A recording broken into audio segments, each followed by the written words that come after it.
Mayamba Kurumjari adom nengbiribase Impact Talk to Manipur ni ai Pinky Okram. Impact Talk to Manipur hariba program asida ikhoina entrepreneur, innovator amadi national international amadi state ki thakta award kya phanglakba miyoi sing amadi top pa thabak thoram sing pangthokpa miyoi kayaga wari sanabagi program amani ngasi aikhoina unajagadoriba misak asi aikhoina nungtigi punsida sizinariba plastic bottle sing asidagi sumchit semduna aikhoigi mahusagi khal kaihandana bohotnabada mateng khara oirabasu pangna bohotnariba amadi masagi senmitlon leina bohotnariba adugumba misak amani mahak khundrakpam kendradagi Usham Ashokani mahak unabagi tanja laujage ahanba maktada aikhoigi Impact Talk to Manipur ki program da Ashok putaramna okjari Ashok ahanbada Ashok ki matang da haiba tare ko yum kadai dagi no angang akhoigi imung manungi matang da aduga ima baba gi matang da schooling kadai da tawri haiba gi background macha am khatang pibiu aise singkhu awang le ka haiba kenglo ding akhoi khonra pom kendra gi singkhu awang le ka haiba le kai du dagi ni agi ming sam Ashok baba ai pokpi baba gi ming na Usham Krishna aduga ima gi ming na Usham ongbi Lata Devi. Dia koi sini nau mari ni. Aina koi sini nau nupang tamari. Aini yai mani. Doga ai schooling se hamada Sainik Foundation da tore.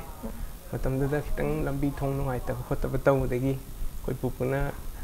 school chat padu matam da bus chalam mani na school se chatlaga halak padu khong halak padu da angang pitroi na khong halak padu koi pupuni ya dab dagi koi gi lekai gi government school da 9 tawraga Cosmopolitan High School da class 10 pass tau jare aduga Norpane High Secondary da class 12 loiraga Buddhism College da BA lesson thai yam ngai se aduga ichen now se nupa ngak ta mari ne na haibi imung amda mama mathanda oiramani adudi nupi se ko karam da manage to be habadi yumgi thabak inkhang dagi horaga yumgi kupnom se anambana nupi na tawe ichen nupi oresu ichi oresu arei basingna ko imaga pullaga tawe ado somgi di ichen now se nupa ngak to oibani na yumgi kupnom mayam se nupa oijataraga su adumak yausan brana daga kamaina tawe akoi ichi now mari se ani arei ba man hekta num tawe chak thongba oisu amorisu num sengnai kan ching khaiba khotpa ina henjang man mukha loina akoi ichi now Mari se mak ama arei bhai tarim da tai tai thabak chathok ki ta ga su lei report to akhoi mari de mang da arei ba man dam tawe de ima lai ga ima na tawe lei ta kana akhoi mari se mak ama na tawe yam nungai je hojiki matam da cheng khappa haiba wahai si akhoina yumda leiriba nupi sing haiba tari ko even lei sabi phauba da cheng khappa se haina de kai gino di sum keraga thambani khangde anamana mamana gumba tawe khara yum sigi ahal oiba mina cheng khappa gi thabak se tawbani na haina de haijariba Sugumba thabak se nupa oijaba targa su yamna thamoi sengna tawbase ikai ba thado oga tawbase masimak yamna thagat ningai ni haisage aduga hauze khigi sumji sabagi matang se karamna saraki idea se bottle se khoina ti khudingi da punsi da season aba tarba se koise season aba phatte khanga su dum season aba na di hele masidagi sumji se karamna sarakani haibagi saba yai haibagi idea se karamna lakhibano sengnai kan da ina sigi sumsit chabi kenu tawruk pase akoina hamada akoigi ai akoina hoji kani nuti gi hoji ti chak sing tobu matam adegi luhong asu sora taw sama taw si bottle se loina yumdong khuding seasonare ba khungang da su adegi imphal ira sing da su kai da su ado sigi idea cha ina sengna akoi di yum se ken lam gi akhoi ken ma tai hai tare ni ko ado mayam sina pot chai phatau di lang thokpham oye ba ko adegi dum mayam oi be de gi he moyam na di mayum de gi di akhoi gi adum da lang thoma ga moi cha khai nim se chilak ba ko bo tau ba kan akhoi ram yam ken la ai ba ko adu mayam thengna pa de gi ising chaw ba khot pa matam da he thabak chat pa akhoi ne aina ken tau ba kan da lambi de chat pa kan ising chaw pa kan bottle jing sina akhoi ising sida Tauthar ega turian do ega su mojina thongumba di ugumba ga pallaga ising chaw se amna mateng oirak pa ko adugum andi ina sum khallaga kai kari tawraga haiba plastic gi item sing hai tare ko adegi maroina bottle sing se kai tawba ya ge sum therak pa atai min sing su khulli ko to ba mayam sin na bage ado khoina sum net ta kai da YouTube to uba kan da haiba posak sing se mapan da foreign da di ꯑꯩꯈꯣꯏꯒꯤ ꯑꯇꯣꯞ ꯑꯇꯣꯞꯄ ꯀꯩꯅꯣꯁꯤꯡꯗ ꯑꯩꯈꯣꯏ ꯈꯣꯡꯎꯞ ꯁꯥꯕꯒꯨꯝꯕ jacket ꯁꯥꯕꯒꯨꯝꯕ machine ꯁꯤꯖꯤꯟꯅꯔꯒ ꯃꯌꯥꯝ ꯇꯧꯋꯦꯕ ꯑꯗꯨ ꯍꯥꯏꯔꯤꯕ ꯄꯣꯠꯁꯤꯡꯁꯦ ꯑꯩꯈꯣꯏꯗꯤ ꯑꯩꯈꯣꯏꯒꯤ ꯂꯝꯗꯝꯁꯤ ꯂꯥꯏꯔꯕ ꯂꯝꯗꯝ ꯑꯃꯁꯨ ꯑꯣꯏꯕꯅꯤꯅ ꯑꯗꯒꯤ ꯃꯦꯆꯤꯟꯁꯤꯡ ꯂꯩꯅꯕꯒꯤ ꯀꯩꯅꯣ ꯃꯌꯥꯝꯗꯣ ꯑꯩꯈꯣꯏ ꯑꯣꯏꯊꯣꯛꯇꯕ ꯍꯥꯏꯇꯥꯔꯦ ꯑꯣꯏꯊꯣꯛꯇꯕꯗꯒꯤ ꯁꯨꯝ ꯇꯩ ꯁꯨꯝ ꯊꯤꯔꯛꯄ ꯀꯥꯟꯗ ꯑꯩꯈꯣꯏꯒꯤ ꯁꯨꯝꯆꯤꯠ ꯁꯥꯕ ꯈꯣꯠꯄ ꯑꯇꯣꯞꯄ ꯁ꯭ꯇꯥꯏꯜ ꯍꯥꯏꯇꯥꯔꯦ ꯁꯨꯝ ꯇꯧꯔꯛꯄ ꯀꯥꯟꯗ ꯑꯩꯅ ꯁꯨꯝ ꯑꯩꯈꯣꯏꯒꯤ ꯍꯧꯖꯤꯛꯀꯤ ꯀꯩꯅꯣꯁꯦ ꯃꯣꯔꯦꯔꯣꯝꯗꯒꯤ ꯂꯥꯛꯏꯕ ꯁꯨꯝꯆꯤꯠꯀꯤ ꯁ꯭ꯇꯥꯏꯜꯁꯦ ꯂꯧꯔꯒ ꯁꯨꯃꯥꯏꯅ ꯁꯥꯔꯒꯗꯤꯅ ꯈꯜꯂꯒ ꯁꯥꯕ ꯍꯧꯔꯛꯈꯤꯕꯅꯦꯕꯀꯣ ꯑꯩꯅ ꯕꯕꯥꯗ ꯍꯥꯏ ꯕꯕꯥ ꯁꯤꯒꯤ ꯀꯩꯅꯣꯁꯦ ꯕꯣꯇꯜꯁꯤ ꯁꯨꯃꯥꯏꯅ ꯁꯥꯕ ꯀꯩꯅꯣ ꯇꯧꯁꯦꯅ ꯑꯩꯈꯣꯏ ꯕꯕꯥꯗ ꯑꯩꯅ ꯀꯩꯅꯣ ꯇꯧꯋꯦ ꯍꯥꯏꯌꯦꯀꯣ ꯑꯗꯩꯗꯤ ꯕꯕꯥꯗꯤ ꯊꯕꯛ ꯆꯠꯇꯕꯅꯤꯅ ꯑꯣꯐꯤꯁ ꯆꯠꯂꯒ ꯆꯠꯂꯦ ꯆꯠꯇ꯭ꯔꯒꯗꯤ ꯌꯨꯝꯗ ꯑꯗꯨꯝ ꯂꯩꯌꯦ ꯑꯗꯩ ꯑꯩꯈꯣꯏꯗꯤ ꯊꯕꯛ ꯆꯠꯄꯅꯤꯅ ꯌꯥꯝ ꯀꯟꯅ ꯀꯩꯅꯣ ꯇꯧꯗꯦ ꯕꯕꯥꯗ ꯑꯗꯨꯝ ꯆꯠꯂꯝꯗꯥꯏꯗꯤ ꯕꯕꯥ ꯉꯥꯏꯍꯥꯛ ꯇꯧꯃꯤꯟꯅꯔꯝꯃꯒ ꯑꯃꯨꯛ ꯆꯠꯄ ꯍꯜꯂꯒ ꯑꯃꯨꯛ ꯇꯧꯕ ꯕꯕꯥꯗꯤ ꯑꯗꯨꯝ ꯅꯨꯡꯊꯤꯟ ꯑꯇꯩ ꯃꯇꯝꯁꯦ ꯑꯁꯤꯗ ꯑꯗꯨꯝ ꯀꯩꯅꯣ ꯇꯧꯔꯒ ꯂꯩ ꯍꯥꯏꯇꯥꯔꯦꯀꯣ ꯑꯗꯨꯃꯥꯏꯅ ꯇꯧꯔꯒ ꯇꯞ ꯇꯞꯅ ꯁꯥꯕ ꯍꯧꯔꯛꯑꯦ ꯑꯗꯨꯒ ꯑꯁꯣꯛꯅ ꯍꯧꯖꯤꯛꯇ ꯄꯟꯕꯤꯈꯤꯕ ꯃꯣꯔꯦꯔꯣꯝꯗꯒꯤ ꯂꯥꯛꯄ ꯁꯨꯝꯆꯤꯠꯀꯤ ꯁ꯭ꯇꯥꯏꯜꯁꯦ ꯂꯧꯔꯒ ꯁꯥꯕꯅꯤꯅ ꯃꯁꯤꯒꯤ ꯃꯇꯥꯡꯗ ꯑꯩꯅ ꯍꯪꯖꯅꯤꯡꯕꯁꯤ ꯃꯣꯔꯦꯔꯣꯝꯗꯒꯤ ꯂꯥꯛꯄ ꯄꯣꯠꯁꯤꯡꯁꯦ ꯃꯆꯥꯗꯒꯤ ꯍꯧꯔꯒ ꯑꯆꯧꯕ ꯐꯥꯎꯕꯗ ꯌꯥꯝꯅ ꯑꯇ꯭ꯔꯦꯛꯇꯤꯞ ꯑꯣꯏꯕ ꯑꯗꯨꯗꯨꯒ ꯑꯐꯣꯔꯗꯦꯕꯜ ꯑꯣꯏꯕ ꯄ꯭ꯔꯥꯏꯁꯇ ꯃꯌꯥꯝꯅ ꯂꯩꯕ ꯌꯥꯕ ꯃꯃꯜꯁꯤꯡꯗ ꯍꯦꯛꯇ ꯂꯥꯏꯅ ꯐꯪꯍꯟꯕ ꯍꯥꯏꯕ ꯇꯥꯔꯦꯀꯣ ꯁꯤꯒꯨꯝꯕ ꯃꯥꯔꯀꯦꯠ ꯁꯤꯁꯇꯦꯝ ꯑꯁꯤꯗ ꯑꯁꯣꯛꯀꯤ ꯍꯧꯖꯤꯛ ꯄꯨꯊꯣꯛꯄꯤꯔꯦꯀꯣ ꯃꯌꯥꯝꯅꯁꯨ ꯌꯥꯝꯅ ꯄꯥꯝꯅ ꯂꯩꯅꯔꯤ ꯃꯁꯤꯗ ꯃꯈꯣꯏꯒꯤ ꯂꯦꯚꯦꯜꯗꯨꯗ ꯍꯥꯏꯕ ꯇꯥꯔꯦ ꯀꯣꯝꯄꯤꯇꯤꯁꯟꯁꯦ ꯍꯥꯏꯕꯗꯤ ꯀꯣꯝꯄꯤꯇꯤꯇꯤቭ ꯑꯣꯏꯅ ꯈꯟꯕ꯭ꯔꯥ ꯃꯣꯏꯒꯤ ꯂꯦꯚꯦꯜꯗꯨꯗ ꯕꯤꯖꯤꯅꯦꯁꯁꯦ ꯆꯂꯥꯏꯕ ꯉꯝꯒꯅꯦꯅ ꯈꯟꯕꯤꯕ꯭ꯔꯥ ꯁꯦꯡꯅ ꯍꯥꯏꯔꯀꯥꯟꯗ ꯑꯩꯅ ꯉꯁꯤ ꯁꯥꯖꯔꯤꯕ ꯁꯨꯝꯆꯤꯠꯁꯤ ꯕꯤꯖꯤꯅꯦꯁ ꯈꯛꯀꯤ ꯈꯜꯂꯒ ꯇꯧꯕ ꯅꯠꯆꯗꯦ ꯍꯥꯏꯗꯤ ꯁꯦꯡꯅ ꯍꯥꯏꯔꯒ ꯑꯩꯈꯣꯏ ꯏꯟꯚꯥꯏꯔꯟꯃꯦꯟꯇ ꯁꯤꯒꯤ ꯄ꯭ꯂꯥꯁꯇꯤꯛ ꯕꯣꯇꯜꯁꯤꯡꯁꯤꯅ ꯌꯥꯝꯅ ꯁꯣꯛꯂꯛꯏꯕ ꯄꯣꯠꯁꯦ ꯈꯔ ꯈꯛꯇꯪ ꯑꯣꯏꯔꯁꯨ ꯑꯩꯈꯣꯏꯅ ꯈꯤꯇꯪ ꯑꯣꯏꯔꯁꯨ ꯀꯟꯖꯅꯕꯒꯤ ꯀꯩꯅꯣꯝꯈꯛ ꯁꯦꯡꯅ ꯍꯥꯏꯔꯀꯥꯟꯗ ꯍꯣꯠꯅꯖꯕꯅꯤ ꯑꯗꯨꯕꯨ ꯁꯨꯃꯥꯏꯅ ꯍꯣꯠꯅꯖꯔꯛꯄꯗꯒꯤ ꯃꯌꯥꯝꯅ ꯄꯥꯝꯕꯤꯗꯅ ꯍꯥꯏꯇꯥꯔꯦꯀꯣ ꯃꯌꯥꯝꯅ ꯄꯥꯝꯕꯤꯗꯅ ꯁꯨꯝ ꯃꯣꯔꯦꯗꯒꯤ ꯂꯥꯛꯏꯕ ꯁꯨꯝꯆꯤꯠꯁꯤꯡꯁꯤꯗꯒꯤ ꯃꯥꯅ ꯁꯤꯖꯤꯟꯅꯕ ꯅꯨꯡꯉꯥꯏꯕ ꯍꯦꯜꯂꯤ ꯀꯟꯕ ꯍꯦꯟꯒꯅꯤ ꯍꯥꯏꯕ ꯃꯌꯥꯝ ꯑꯃ ꯅꯣꯂꯦꯖ ꯄꯤꯕꯤꯔꯛꯄ ꯈꯣꯠꯄꯤꯔꯛꯄ ꯇꯧꯕꯗꯒꯤ ꯍꯥꯏꯔꯤꯕ ꯑꯩꯅ ꯁꯥꯖꯔꯤꯕ ꯑꯩꯈꯣꯏꯅ ꯄꯨꯊꯣꯛꯆꯔꯤꯕ ꯁꯨꯝꯆꯤꯠꯁꯤꯅ ꯁꯣꯝꯗꯒꯤ ꯂꯥꯛꯏꯕ ꯁꯨꯝꯆꯤꯠꯁꯤꯗꯒꯤ ꯍꯦꯟꯅ ꯃꯄꯥꯡꯒꯜ ꯀꯟꯕ ꯍꯦꯜꯂꯤ ꯑꯗꯨꯒ ꯀꯨꯏꯅ ꯆꯠꯀꯅꯤ ꯍꯥꯏꯕꯒꯤ ꯊꯥꯖꯕꯁꯤ ꯂꯩꯔꯒ ꯅꯣꯡꯃꯗꯤ ꯑꯩꯈꯣꯏ ꯁꯣꯝꯗꯒꯤ ꯂꯥꯛꯏꯕ ꯁꯨꯝꯆꯤꯠꯁꯦ ꯑꯩꯈꯣꯏꯒꯤ ꯑꯩꯈꯣꯏꯅ ꯁꯥꯖꯔꯤꯕ ꯁꯨꯝꯆꯤꯠꯁꯤꯅ ꯍꯦꯟꯅ ꯀꯩꯅꯣ ꯑꯣꯏꯔꯒ ꯃꯣꯏꯁꯦ ꯂꯥꯛꯄ ꯂꯦꯞꯀꯗ꯭ꯔꯥ ꯍꯥꯏꯕꯒꯤ ꯊꯥꯖꯕꯗꯣ ꯑꯩꯈꯣꯏꯅ ꯉꯁꯤ ꯊꯝꯖꯔꯒ ꯍꯣꯠꯅꯖꯔꯤꯕꯁꯦ ꯌꯥꯝ ꯐꯖꯕ ꯋꯥꯈꯜꯂꯣꯟꯅꯤ ꯑꯩꯈꯣꯏꯒꯤ ꯃꯄꯥꯟꯒꯤ ꯄꯣꯠꯂꯝꯁꯤꯡ ꯁꯤꯖꯤꯟꯅꯕꯒꯤ ꯃꯍꯨꯠꯇ ꯑꯩꯈꯣꯏ ꯏꯁꯥꯅ ꯄꯨꯊꯣꯛꯆꯔꯤꯕ ꯏꯁꯥꯒꯤ ꯂꯝꯗꯝꯁꯤꯗ ꯄꯨꯊꯣꯛꯆꯔꯤꯕ ꯄꯣꯠꯂꯝꯁꯤꯡꯁꯦ ꯁꯤꯖꯤꯟꯅꯕ ꯇꯥꯔꯒꯗꯤ ꯁꯦꯟꯃꯤꯠꯂꯣꯟꯁꯦ ꯌꯥꯝꯅ ꯃꯔꯨꯑꯣꯏ ꯁꯦꯟꯃꯤꯠꯂꯣꯟꯗꯁꯨ ꯍꯦꯟꯒꯠꯀꯅꯤ ꯄ꯭ꯂꯁ ꯑꯩꯈꯣꯏꯒꯤ ꯃꯍꯧꯁꯥꯒꯤ ꯈꯜ ꯀꯥꯏꯕꯗꯒꯤꯁꯨ ꯀꯟꯕ ꯉꯝꯒꯅꯤ ꯃꯁꯤꯒꯤ ꯃꯇꯥꯡꯁꯤꯗ ꯈꯪꯖꯅꯤꯡꯕꯁꯤ ꯑꯩꯈꯣꯏꯅ ꯁꯨꯝꯆꯤꯠ ꯁꯥꯕꯒꯤ ꯄ꯭ꯔꯣꯁꯦꯁ ꯑꯃꯗꯤ ꯂꯩꯔꯤꯕꯅꯦ ꯃꯁꯤꯒꯤ ꯄ꯭ꯔꯣꯁꯦꯁꯁꯦ ꯁꯥꯕ ꯍꯧꯕꯗꯒꯤ ꯍꯥꯏꯕ ꯇꯥꯔꯦꯀꯣ ꯕꯣꯇꯜꯁꯦ ꯁꯥꯕ ꯍꯧꯗ꯭ꯔꯤꯉꯩꯒꯤ ꯃꯃꯥꯡꯗ ꯑꯩꯈꯣꯏꯒꯤ ꯕꯣꯇꯜ ꯁꯣꯝꯅꯗꯤ ꯍꯥꯏꯕꯤꯔꯦ ꯕꯣꯇꯜꯁꯦ ꯈꯨꯜꯂꯦ ꯃꯅꯥꯛ ꯅꯛꯄꯗ ꯇꯥꯕꯁꯤꯡꯁꯦ ꯑꯗꯨꯕꯨ ꯁꯨꯝꯆꯤꯠ ꯈꯔ ꯌꯥꯝꯅ ꯁꯥꯔꯛꯄ ꯃꯇꯝꯗꯗꯤ ꯃꯐꯝ ꯑꯃꯈꯛꯇꯪꯗꯒꯤ ꯈꯨꯟꯕꯗꯨꯅꯗꯤ ꯀꯣꯟꯅꯔꯝꯒꯅꯤ ꯍꯥꯏꯕ ꯊꯥꯖꯗꯦ ꯃꯗꯨꯅ ꯀꯔꯝꯕ ꯃꯐꯝꯗꯒꯤ ꯂꯧꯈꯠꯄꯤ ꯀꯃꯥꯏꯅ ꯇꯧꯏ ꯑꯉꯥꯡꯁꯤꯡ ꯊꯥꯗꯣꯛꯄ꯭ꯔꯥ ꯍꯥꯏꯕꯒꯤ ꯃꯇꯥꯡꯗꯁꯨ ꯍꯥꯏꯕꯤꯌꯨ ꯁꯦꯡꯅ ꯍꯥꯏꯔꯀꯥꯟꯗ ꯍꯧꯖꯤꯛꯁꯦ ꯑꯩꯈꯣꯏꯅ ꯁꯨꯝꯆꯤꯠ ꯃꯁꯤꯡꯁꯦ ꯌꯥꯝ ꯍꯦꯟꯅ ꯄꯨꯊꯣꯛꯄ ꯉꯝꯖꯗ꯭ꯔꯤ ꯃꯔꯝꯗꯤ ꯀꯩꯒꯤꯅꯣ ꯍꯥꯏꯀꯥꯟꯗ ꯑꯩꯈꯣꯏꯗꯤ ꯈꯨꯡꯒꯪ ꯂꯝꯗꯝ ꯑꯣꯏꯖꯕꯅꯤꯅ ꯍꯧꯖꯤꯛ ꯃꯇꯝꯁꯤ ꯂꯧꯁꯤꯡꯒꯤ ꯃꯇꯝ ꯑꯣꯏꯕ ꯍꯥꯏꯇꯥꯔꯦ ꯂꯧꯁꯤꯡꯒꯤ ꯃꯇꯝ ꯑꯣꯏꯕꯅꯤꯅ ꯑꯩꯈꯣꯏ ꯊꯕꯛ ꯁꯨꯕꯤꯅꯕ ꯀꯩꯅꯣꯁꯤꯡꯁꯦ ꯑꯩꯈꯣꯏꯒꯤ ꯐꯦꯃꯤꯂꯤ ꯈꯛꯇꯪꯅꯁꯨ ꯉꯝꯃꯛꯇꯕ ꯈꯤꯇꯪ ꯑꯇꯣꯞꯄ ꯑꯩꯈꯣꯏꯒꯤ ꯂꯩꯀꯥꯏꯒꯤ ꯊꯕꯛ ꯑꯍꯟ ꯑꯣꯏꯔꯕꯁꯤꯡ ꯍꯥꯏꯇꯥꯔꯦ ꯑꯩꯅ ꯈꯟꯖꯕꯗꯤ ꯑꯍꯟ ꯑꯣꯏꯔꯕꯁꯤꯡꯁꯦ ꯊꯕꯛ ꯋꯥꯅ ꯆꯠꯄ ꯉꯝꯗꯕꯁꯤꯡꯁꯦ ꯉꯥꯏꯍꯥꯛꯇꯪ ꯂꯥꯛꯑꯒ ꯌꯥꯝꯅ ꯋꯥꯕꯗꯤ ꯅꯠꯇꯕ ꯃꯇꯝꯗꯤ ꯌꯥꯝ ꯆꯪꯕ ꯑꯗꯨꯒ ꯑꯋꯥꯕ ꯊꯕꯛꯇꯤ ꯑꯣꯏꯗꯦꯕꯀꯣ ꯍꯥꯏꯔꯤꯕ ꯄꯣꯠꯁꯤꯡꯁꯦ ꯇꯧꯔꯒ ꯍꯦꯟꯅ ꯄꯨꯊꯣꯛꯄ ꯇꯥꯔꯒꯗꯤ ꯍꯧꯖꯤꯛ ꯑꯩꯈꯣꯏꯅ ꯕꯣꯇꯜꯁꯤꯡꯒꯤ ꯈꯨꯝꯖꯟꯅꯕꯒꯤ ꯀꯩꯅꯣꯁꯤꯅꯦꯕ ꯑꯩꯈꯣꯏꯗ ꯍꯧꯖꯤꯛ ꯑꯋꯥꯕ ꯑꯣꯏꯒꯗꯣꯏꯁꯦ ꯃꯔꯝꯗꯤ ꯀꯩꯅꯣ ꯍꯥꯏꯀꯥꯟꯗ ꯑꯩꯈꯣꯏꯅ ꯁꯨꯝꯆꯤꯠ ꯑꯃ ꯁꯥꯕ ꯃꯇꯝꯗ ꯑꯩꯈꯣꯏ ꯃꯃꯥꯡꯒꯤ ꯑꯩꯈꯣꯏꯒꯤ ꯀꯩꯅꯣꯁꯤꯡꯅ ꯂꯥꯛꯄꯤꯔꯝꯕ ꯀꯥꯟꯗ ꯃꯇꯝꯗꯨꯗ 30ꯒꯨꯝꯕ ꯍꯥꯏꯗꯤ 1 ꯂꯤꯇꯔꯒꯤ ꯕꯣꯇꯜ 30ꯒꯨꯝꯕ ꯆꯪꯉꯦꯕꯀꯣ ꯑꯗꯣ ꯁꯤꯖꯤꯟꯅꯕꯗ ꯈꯤꯇꯪ ꯅꯨꯡꯉꯥꯏꯕ ꯋꯥꯠꯂꯦꯅ ꯍꯧꯖꯤꯛꯁꯦ 35 to 40 ꯍꯥꯏꯗꯤ ꯈꯤꯇꯪ ꯃꯁꯤꯡ ꯍꯦꯟꯒꯠꯍꯜꯂꯒ ꯁꯨꯝꯆꯤꯠꯁꯦ ꯑꯗꯨꯃꯥꯏꯅ ꯁꯥꯕ ꯍꯧꯖꯔꯦ ꯑꯗꯨꯃꯥꯏꯅ ꯇꯧ ꯇꯥꯔꯒꯗꯤ ꯁꯨꯝꯆꯤꯠ ꯑꯩꯈꯣꯏꯅ ꯁꯨꯝꯆꯤꯠꯁꯦ 1000 ꯑꯃ ꯁꯥꯕ ꯃꯇꯝꯗ 40,000ꯒꯨꯝꯕ ꯆꯪꯗꯣꯏꯅꯦꯕ ꯕꯣꯇꯜꯁꯦ ꯑꯗꯨꯅ ꯁꯤꯒꯤꯁꯤꯗ ꯑꯩꯅ ꯍꯥꯏꯖꯅꯤꯡꯉꯤꯗꯤ ꯃꯌꯥꯝ ꯑꯩꯈꯣꯏꯗꯤ ꯍꯧꯖꯤꯛꯀꯤ ꯃꯇꯝꯁꯤꯗ ꯑꯩꯈꯣꯏꯅ ꯆꯥꯛꯆꯥ ꯍꯩꯖꯥꯟꯅꯕꯗ ꯁꯤꯖꯤꯟꯅꯔꯤꯕ ꯕꯣꯇꯜꯁꯤꯡꯁꯦ ꯑꯩꯈꯣꯏ ꯃꯐꯝ ꯆꯥꯅ ꯈꯣꯝꯖꯤꯟꯕꯤꯔ ꯊꯝꯕꯤꯔꯒ ꯑꯩꯈꯣꯏꯗ ꯄꯥꯎ ꯄꯤꯕꯤꯔꯒ ꯑꯩꯈꯣꯏꯅ ꯑꯗꯨꯝ ꯂꯧꯕ ꯉꯔꯥꯡ ꯅꯍꯥꯟꯗꯒꯤ ꯑꯗꯨꯝ ꯆꯠꯄ ꯍꯧꯖꯔꯦꯕꯀꯣ ꯍꯧꯖꯤꯛ ꯃꯈꯥ ꯇꯥꯅꯁꯨ ꯃꯌꯥꯝ ꯑꯩꯈꯣꯏꯗ ꯀꯟꯇꯦꯛ ꯇꯧꯕꯤꯔꯛꯑꯒ ꯑꯩꯈꯣꯏꯅ ꯌꯨꯝꯗ ꯆꯠꯂꯒ ꯈꯣꯝꯕꯒꯤ ꯀꯩꯅꯣꯗ ꯑꯩꯈꯣꯏ ꯇꯧꯖꯒꯦꯅ ꯍꯥꯏꯅꯤꯡꯉꯤ ꯑꯔꯦꯝꯕꯗ ꯂꯪꯊꯣꯛꯑꯒ ꯃꯩ ꯊꯥꯗꯣꯛꯀꯗꯕꯒꯤ ꯁꯔꯨꯛ ꯑꯩꯈꯣꯏ ꯂꯧꯁꯟꯖꯔꯒ ꯑꯩꯈꯣꯏꯒꯤ ꯁꯨꯝꯆꯤꯠꯁꯦ ꯃꯄꯥꯟꯗ ꯆꯠꯈꯤꯗꯧꯕ ꯄꯩꯁꯥ ꯍꯥꯏꯇꯥꯔꯦ ꯁꯨꯝꯆꯤꯠ ꯂꯩꯕꯗ ꯆꯠꯈꯤꯗꯧꯕ ꯄꯩꯁꯥꯗꯣ ꯑꯩꯈꯣꯏ ꯁ꯭ꯋꯥꯏꯗ ꯑꯗꯨꯝ ꯂꯩꯍꯧꯔꯒ ꯀꯩꯅꯣ ꯇꯧꯅꯕ ꯍꯥꯏꯅ ꯈꯟꯖꯔꯤ ꯌꯥꯝ ꯅꯨꯡꯉꯥꯏꯖꯩ ꯑꯗꯨꯒ ꯍꯧꯖꯤꯛꯀꯤ ꯄ꯭ꯔꯣꯁꯦꯁꯁꯦ ꯕꯣꯇꯜꯁꯦ ꯈꯣꯝꯖꯜꯂꯨꯔꯒ ꯂꯩꯔꯕ ꯃꯇꯨꯡꯗꯒꯤ ꯁꯨꯝꯆꯤꯠ ꯁꯥꯔꯛꯄꯒꯤ ꯂꯣꯏꯔꯛꯄ ꯐꯥꯎꯕꯒꯤ ꯍꯥꯏꯕ ꯇꯥꯔꯦꯀꯣ ꯃꯥꯒꯤ ꯄ꯭ꯔꯣꯁꯦꯁꯁꯦ ꯇꯦꯟꯇꯛꯅ ꯍꯥꯏꯕꯤꯌꯨ ꯑꯍꯥꯟꯕꯗ ꯁꯨꯝꯆꯤꯠꯁꯦ ꯑꯩꯈꯣꯏꯅ ꯃꯥꯒꯤ ꯑꯩꯈꯣꯏꯅ ꯁꯨꯝꯆꯤꯠꯁꯦ ꯀꯩꯅꯣꯒꯤ ꯇꯥꯏꯞꯇ ꯍꯥꯏꯇꯥꯔꯦ ꯂꯪꯒꯤ ꯇꯥꯏꯞꯇ ꯆꯤꯡꯊꯣꯛꯀꯗꯣꯏꯅꯦꯕ ꯕꯣꯇꯜꯁꯤꯗꯒꯤ ꯑꯗꯨꯅ ꯑꯍꯥꯟꯕꯗ ꯑꯩꯈꯣꯏꯅ ꯕꯣꯇꯜꯁꯦ ꯃꯅꯤꯡ ꯂꯧꯊꯣꯛꯑꯦ ꯃꯅꯤꯡ ꯂꯧꯊꯣꯛꯑꯒ ꯑꯩꯈꯣꯏꯒꯤ ꯂꯪꯒꯤ ꯇꯥꯏꯞꯇ ꯆꯤꯡꯊꯣꯛꯑꯦ ꯆꯤꯡꯊꯣꯛꯑꯕ ꯃꯇꯨꯡꯗ ꯑꯩꯈꯣꯏꯅ ꯁꯥꯡꯍꯟꯅꯤꯡꯉꯤꯕ ꯁꯥꯏꯖ ꯍꯥꯏꯇꯥꯔꯦꯀꯣ ꯁꯥꯡꯍꯟꯅꯤꯡꯉꯤꯕ ꯁꯥꯏꯖꯇꯨ ꯑꯩꯈꯣꯏꯅ ꯈꯜꯂꯒ ꯃꯥꯁꯤ ꯍꯤꯠ ꯑꯃꯨꯛ ꯄꯤꯗꯣꯏꯅꯦꯕ ꯀꯜꯍꯟꯅꯕ ꯍꯥꯏꯇꯥꯔꯦ ꯃꯥꯁꯤ ꯂꯤꯡꯍꯟꯅꯕ ꯑꯗꯨꯃꯥꯏꯅ ꯂꯤꯡꯍꯜꯂꯕ ꯃꯇꯨꯡꯗ ꯑꯃꯨꯛ ꯑꯩꯈꯣꯏꯅ ꯑꯩꯈꯣꯏꯒꯤ ꯃꯈꯣꯛꯀ ꯍꯥꯞꯄꯦꯔꯒ ꯁꯦꯝꯃꯛꯀꯗꯣꯏꯅꯦꯕ ꯁꯤ ꯄꯣꯠꯁꯤꯗ ꯌꯥꯝꯅ ꯀꯩ ꯍꯥꯏꯅꯤ ꯃꯇꯝꯁꯤ ꯌꯥꯝꯅ ꯆꯪꯉꯦꯕ ꯍꯥꯏꯗꯣꯛꯄꯗꯗꯤ ꯌꯥꯝꯅ ꯂꯥꯏꯕ ꯍꯥꯏꯇꯥꯔꯦ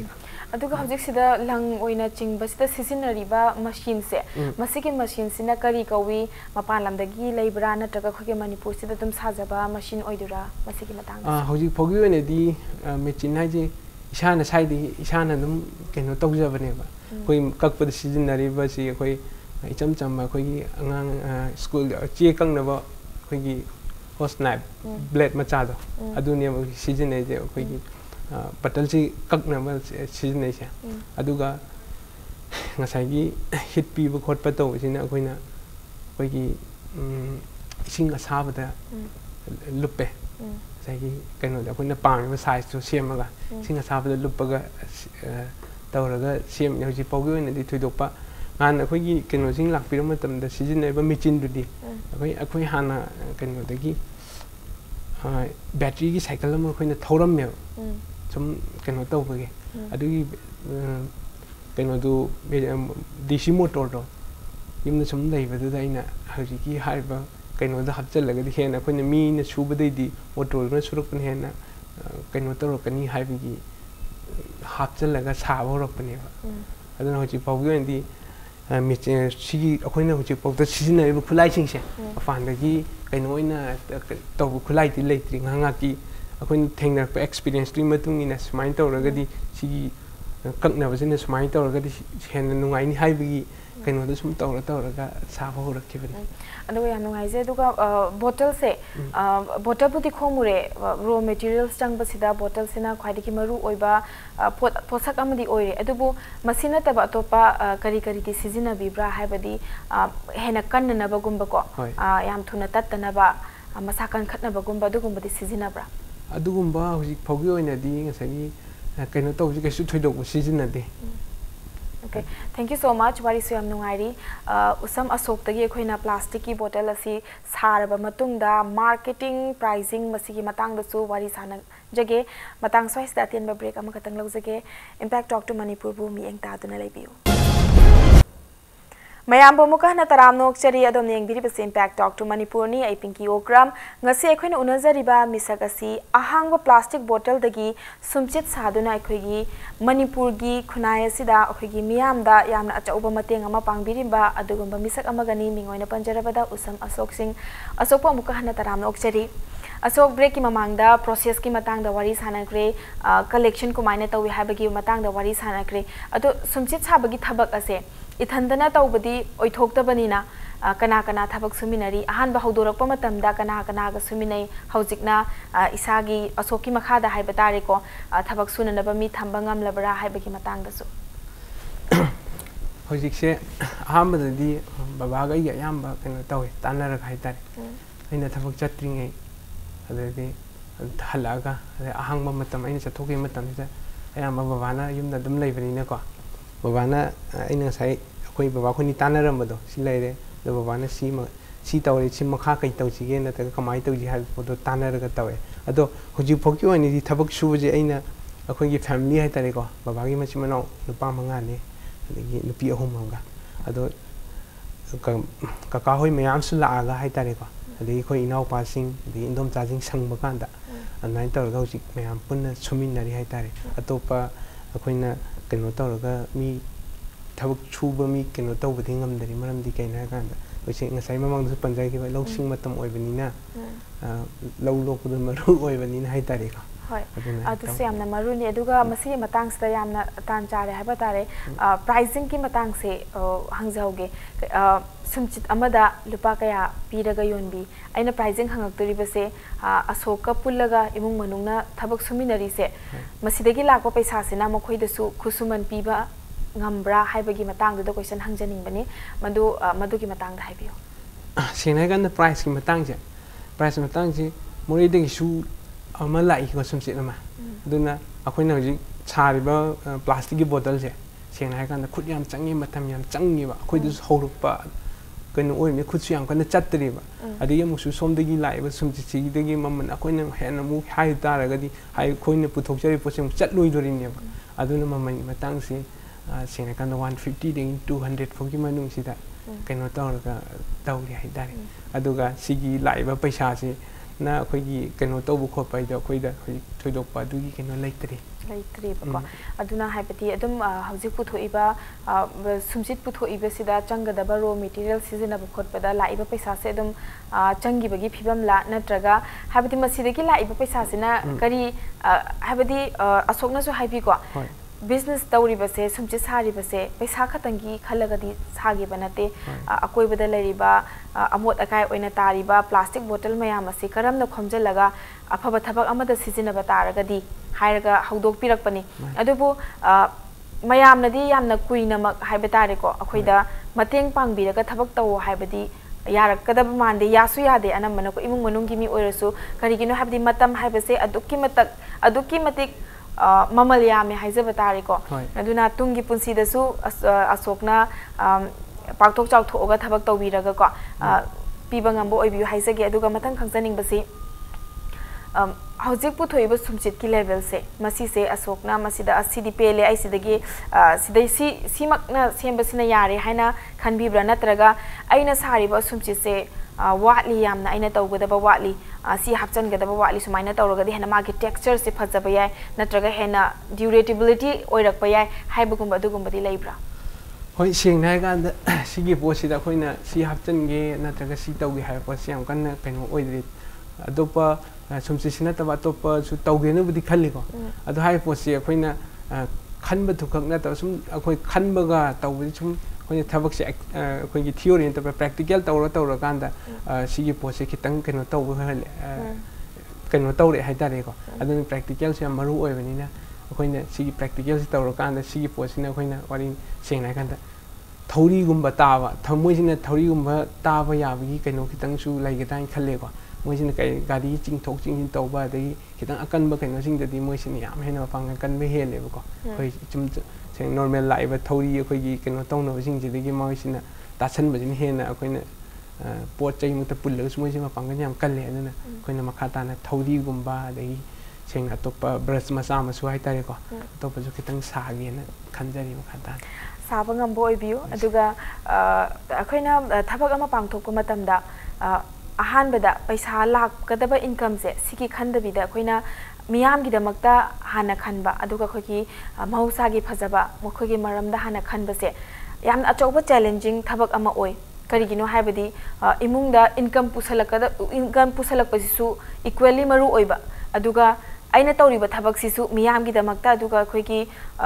lamdam asigi damakta yamna maru oiba ani se maintain tawbase adumak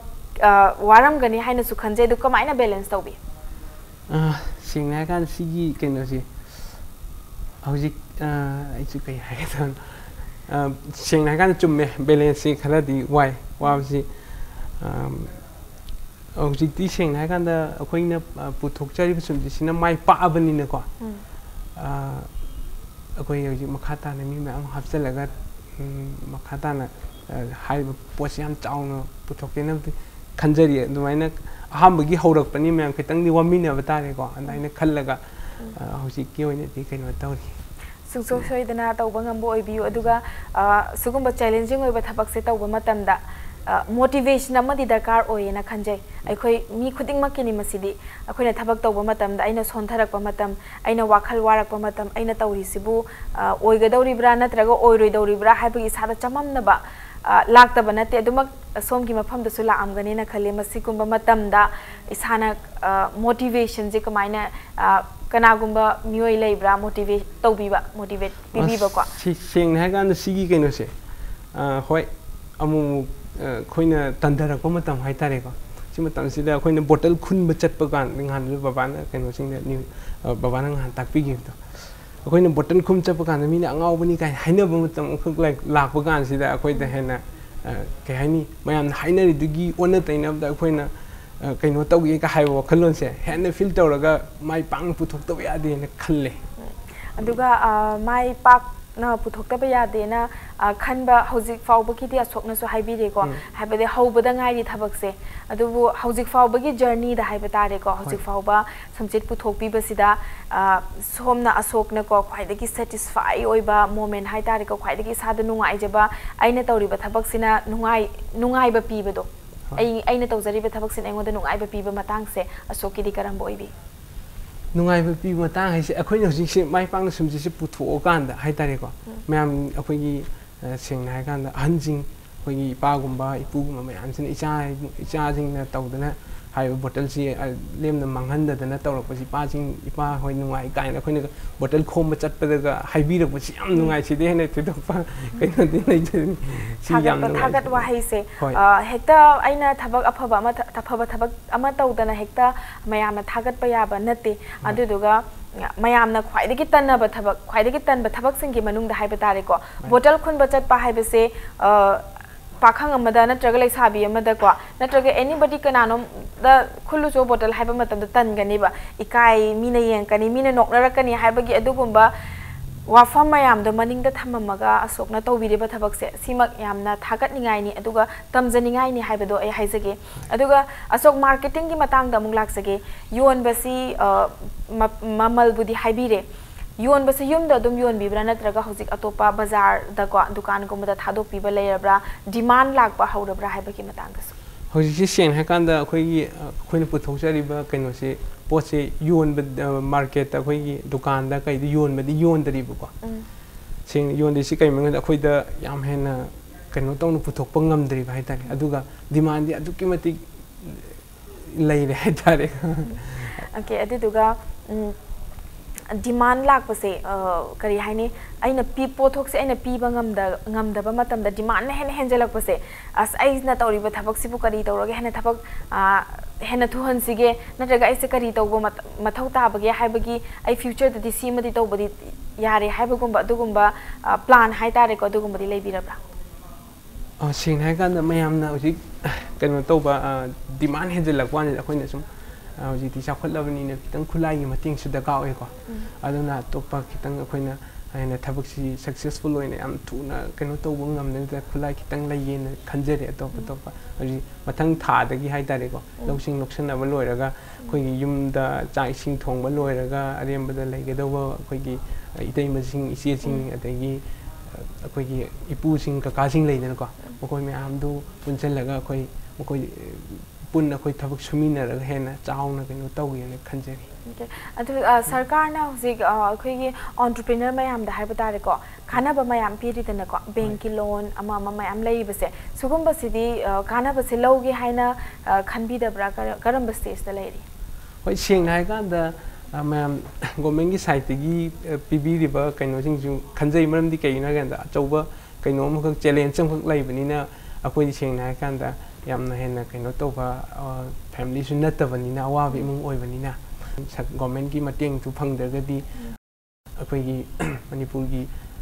कइनो तौरिबा मयामसे अखोइना पीबा ngam-मोइदा पोरमखक ओइबा अदना सरकार की साइड तगी सु मतेंग से लौगेना सु खंजरी अदुगा हेना चौबा कइनो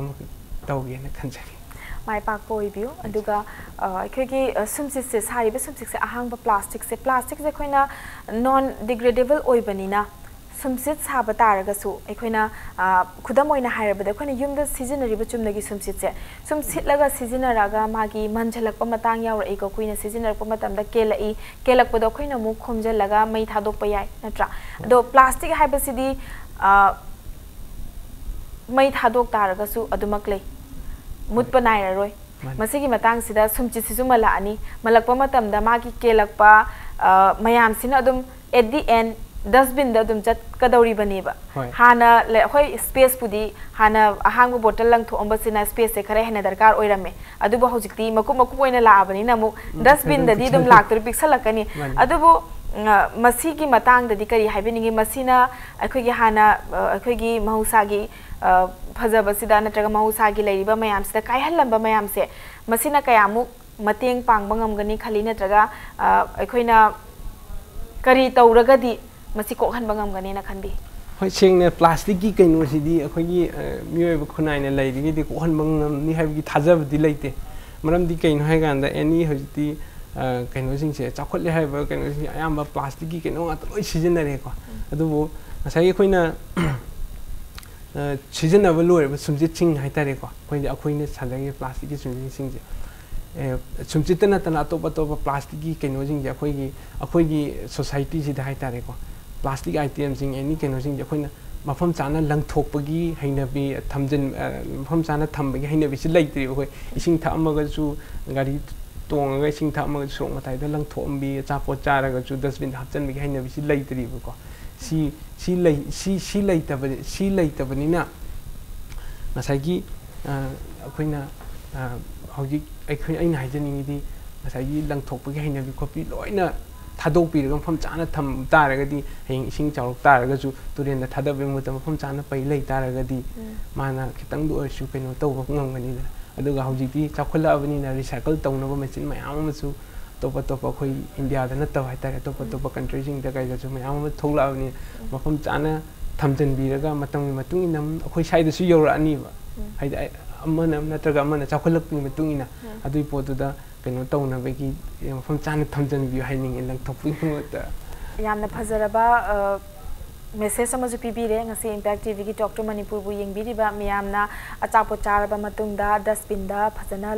langthoga langsin biu aduga ising se thakpa loiraba matungda gari thogi bade masi yam akhoi yam toina thengna jaba mani gari thona ising thaga gari manung dagi ising bottle ahang balang thomba achapo charaga chapot ki maku lang thomba aduga yamna maru oina akhoi ki saubi ganu masi hai duna kwa sabiriba mayamna kwa se charaga gari chin graba mayam marak sida thong se hangtoga kwa mahi amu haidu ombagi chanabi su leibase masi tawbi ganu haijage aduga asok aroi bada haibitare khoi ki manipur gi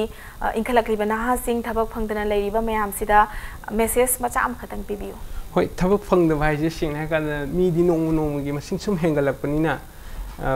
thabak tu di any lai la ga su pi bang amaroi ba isana khitang aina kari tawba yai kai tawba yai ni sana khallaga government gi thabak sinna ta to pa ma am khoi tandraga di thabak si loina laigani sengna ha kan da aduga akhoi ni si tawi ni sana handana su kai su khanbi gan khoi isana mi ma pot ma sei huran dana aina tongning ni pot da mai pak na hai ta re ko ni sengna ha kan da ngasai gi aina ngasi tawjari posi mayam na uba kan da yamna kai no moina khallei ne ba ham ba kan da ado ji ti ai sengna ha kan akhoi na somji si puthok charaga mai pa kan de mayam na asmana tawi de si oi de kan na mayam na fil tawi gi nungai ba do aina phangis maina tung da lai ba khoi gi inau sing isa sing de su ngasi aina phangi ba smaina tang phangi ba nungai si phang no hot na bi to pa kaino sing puthok pi ra hai ta re idea sing kai sing puthok pi ra ga tawbi ya ba sing hot na bi hai jani Thank you so much. Yamna phajaba pausel ama su pibire aduga asoki chillaba matamdagi kaithokpiraga aikhoigi studio da lakpiba aduga experience me ama share tawbiba aikhoigi yamna tamjiningai oiraba akhoida yamna darkar oiba hojik manipur gi scenario sida leiriba mipum khuding mak hawalakliba angang sing sida kari tawba yai habagi mamai chumbada achauba example ama somna oibiri haijage aduga tungi punsida su hena chawkhatpa oibiu hena thabak se hena pakthok chawthokpa ngambo oibiraga Manipur gi thabak phangdaba miyam kharada oirabasu thabak piba ngambiu ai masi haijage masini ngasi impact talk to manipur gi episode masangi mathangi chayolda nungairaba personality ama putuna lakjage ngasi gi kaina na ba yathang nizari pinabirasi